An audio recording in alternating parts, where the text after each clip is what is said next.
कफ syrups हैं, इनसे जो इन बच्चों को जो परेशानी हुई है, जैसे कि किडनी फेलियर हुआ है, जो कफ सिरप्स हैं इनसे किडनी फेलियर नहीं होता। और जो परेशानी इन बच्चों में आई है उसका कारण कोई ना कोई टॉक्सिक कंटामिनेशन है, जो बहुत फ्रीक्वेंटली पास्ट में भी ऐसा रिपोर्ट हुआ है। जिस सब्सटेंस जिसको डाइथिलीन ग्लाइकॉल कहते हैं, वो इन शरबतों में पुअर मैन्युफैक्चरिंग में मिलाया जाता है और उसकी वजह से किडनी फेलियर और बच्चों में होश खराब होने की कंप्लेंट्स होती हैं and very often it is fatal, मतलब बच्चे की जान जाती है इसके अंदर।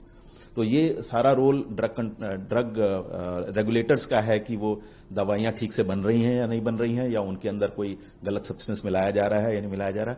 ये सारा कारण वो है, इंस्टेड की डेक्स्ट्रोमेथॉर्फेन या जो फिनाइलेफ्रिन दवाएं हैं, इनकी वजह से ऐसी मौतें नहीं होती।